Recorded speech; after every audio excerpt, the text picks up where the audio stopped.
Durante todo o século XX, as nações desenharam fronteiras e lutaram guerras por uma única commodity, o petróleo. Mas a geopolítica mudou, e o recurso mais valioso do século XXI não é preto, é transparente.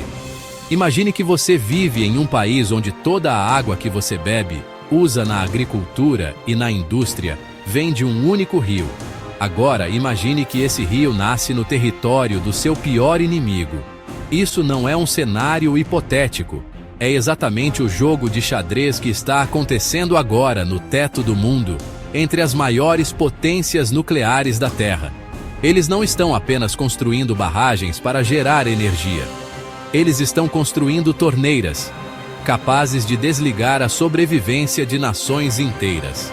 Bem-vindos à era da hidrohegemonia. E é assim que a próxima guerra global vai começar. Para entender essa guerra, precisamos olhar para o único lugar da Terra que importa estrategicamente mais do que qualquer poço de petróleo. Os geólogos chamam de o terceiro polo. Nós conhecemos como Tibete.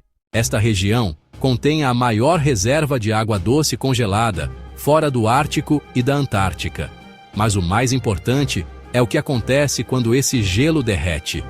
Ele alimenta 7 dos maiores rios da Ásia. Esses rios não são apenas água. Eles são a artéria vital para quase 2 bilhões de pessoas. Isso é 1/4 da população humana dependendo da água que flui de um único planalto. E aqui está o problema geopolítico. Toda essa água nasce em um único país, a China. Na geopolítica da água, existem 2 tipos de nações: as de montante, rio acima, e as de jusante, rio abaixo. Ser uma nação de jusante significa que seu abastecimento de água é refém da boa vontade do seu vizinho de cima. E a China não tem se mostrado um vizinho muito cooperativo. Nas últimas décadas, Pequim iniciou o maior projeto de engenharia hídrica da história humana. Eles estão construindo represas em ritmo industrial nas cabeceiras dos rios que alimentam a Índia e o Sudeste Asiático. Para a China, isso é soberania e energia limpa. Para a Índia e o Vietnã, isso é uma ameaça existencial. Se a China decidir fechar as comportas para encher seus reservatórios durante uma seca, a agricultura dos países vizinhos colapsa em semanas. Isso transforma a hidrologia em uma arma de pressão política. Você não precisa disparar um míssil para paralisar a economia de um rival. Você só precisa controlar o fluxo do rio que irriga as plantações dele. Se existe um lugar no planeta desenhado pela natureza para gerar energia e conflito, é aqui, a grande curva do Yarlung Tsangpo. Neste trecho curto, o rio despenca milhares de metros em um desfiladeiro 3 vezes mais profundo que o Grand Canyon. A força cinética da água aqui é tão violenta que é, tecnicamente, a maior concentração de energia hidrelétrica da Terra. E a China sabe disso. O plano de Pequim é construir uma super barragem neste ponto exato. Estamos falando de um projeto capaz de gerar 60 gigawatts de eletricidade. Para colocar em perspectiva, isso é 3 vezes mais potente que a Três Gargantas, a atual maior do mundo. Mas aqui a física encontra a geopolítica.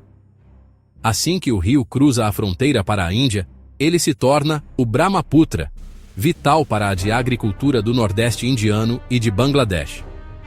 Para a Índia, essa super barragem não é apenas uma usina elétrica. É uma arma de destruição em massa geográfica. A preocupação de Nova Delhi é simples. Quem controla a torneira, controla o fluxo. O medo não é apenas a seca, é o oposto.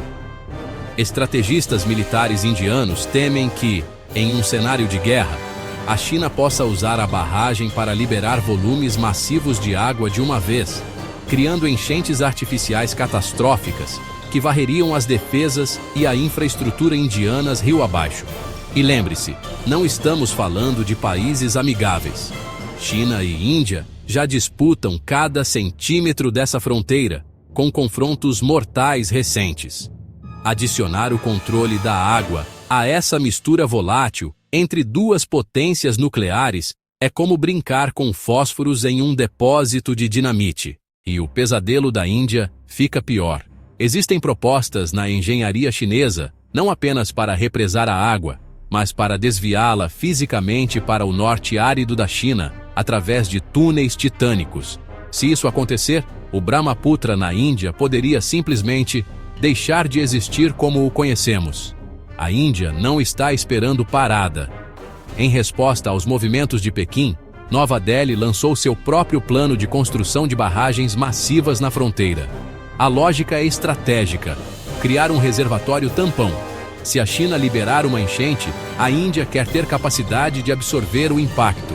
Se a China fechar a torneira, a Índia quer ter sua própria reserva estocada. É uma corrida armamentista de concreto e aço. Mas em toda guerra há danos colaterais. Enquanto os dois gigantes brigam no topo da montanha, quem paga o preço mais alto é quem está no fundo do vale. Bangladesh. Espremido no final do rio, o país enfrenta a perspectiva aterrorizante de ter suas fontes de água controladas por não uma, mas duas potências rivais acima dele. Porém, existe um terceiro jogador nesse tabuleiro que nem a China nem a Índia podem controlar: a mudança climática. O Himalaia está aquecendo 3 vezes mais rápido que a média global. A curto prazo, o derretimento acelerado das geleiras vai causar enchentes bíblicas, enchendo essas novas represas até o limite. Mas a longo prazo, o gelo vai acabar. E quando a caixa d'água da Ásia secar, essas barragens massivas não serão usinas de energia. Serão monumentos inúteis em um deserto de alta altitude. A história humana é definida pela luta por recursos. Passamos séculos matando por terra, ouro e petróleo.